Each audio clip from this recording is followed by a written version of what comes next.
Welcome to our Arizona Revised Statutes video library. I'm Shawnna Riggers, Managing Attorney at Arizona Family Law Attorneys. My goal is to take this somewhat dry information, make it a little bit more entertaining, and also provide you with information regarding the laws that are applicable to dissolution, parenting time, custody, child support cases here in Arizona.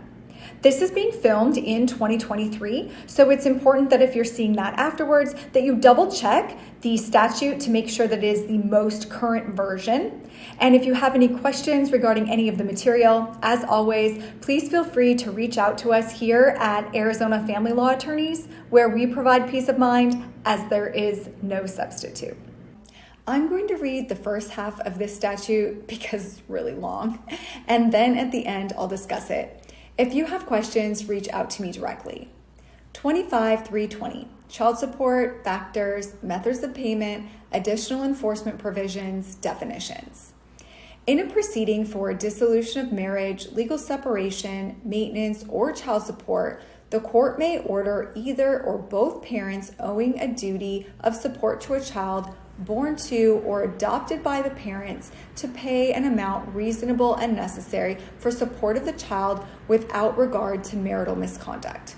B, if child support has not been ordered by a child support order, and if the court deems child support appropriate, the court shall direct using a retroactive application of the child support guidelines to the date of filing a dissolution of marriage, legal separation, maintenance, or child support proceeding.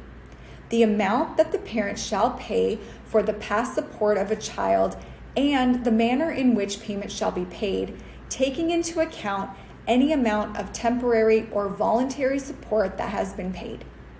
Retroactive child support is enforceable in any manner provided by law.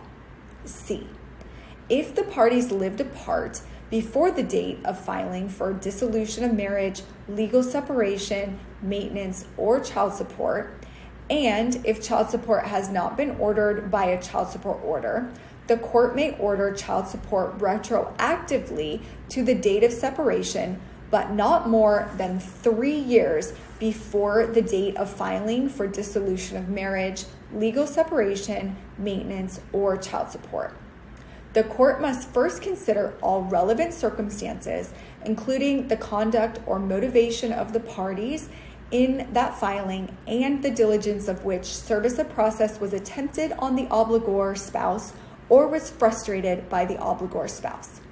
If the court determines that child support is appropriate, the court shall direct, using a retroactive application of the child support guidelines, the amount that the parents must pay for the past support of a child and the manner in which payments must be paid, taking into account any amount of temporary or voluntary support that has been paid. D, the Supreme Court shall establish guidelines for determining the amount of child support. The amount resulting from the application of these guidelines is the amount of child support ordered unless a written finding is made based on criteria approved by the Supreme Court that application of the guidelines would be inappropriate or unjust in a particular case. The Supreme Court shall review the guidelines at least once every 4 years to ensure the application results in the determination of appropriate child support amounts. The Supreme Court shall base these guidelines and criteria for deviation from them on all relevant factors considered together and weighed in conjunction with each other, including 1, the financial resources and needs of the child, 2, the financial resources and needs of the custodial parent, 3, the standard of living the child would have enjoyed if the child lived in an intact home with both parents to the extent it is economically feasible, considering the resources of each parent and each parent's needs to maintain a home and to provide support for the child when the child is with that parent.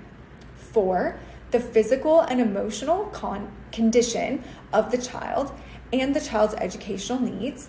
5, the financial resources and needs of the non-custodial parent.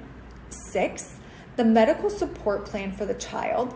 The plan should include the child's medical support needs, the availability of medical insurance, or services provided by the Arizona Health Care Cost Containment System, and whether a cash medical support order is necessary. 7, excessive or abnormal expenditures, destruction, concealment, or fraudulent disposition of community, joint tenancy, and other property held in common. 8, the duration of parenting time and related expenses.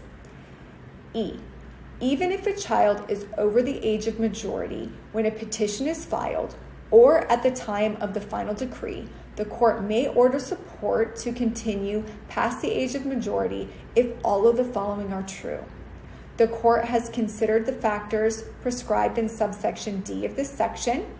2, the child has severe mental or physical disabilities as demonstrated by the fact that the child is unable to live independently and be self-supporting. 3, the child's disability began before the child reached the age of majority.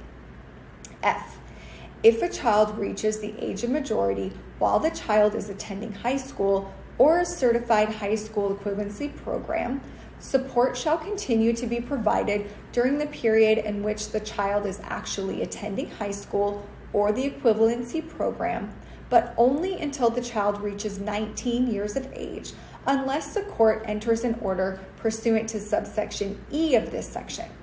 Notwithstanding any other law, a parent paying support for a child over the age of majority pursuant to this section is entitled to obtain all records related to the attendance of the child in the high school or equivalency program.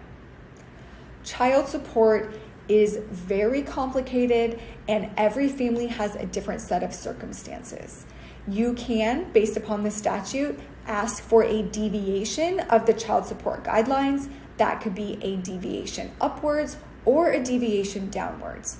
There is a child support worksheet that has been put out by the Supreme Court and is updated routinely, sometimes even more frequently than every 4 years, where the parties' incomes and other information is put into the worksheet, and then the amount of child support is calculated, and that's the amount that is typically ordered. But you can ask for a deviation.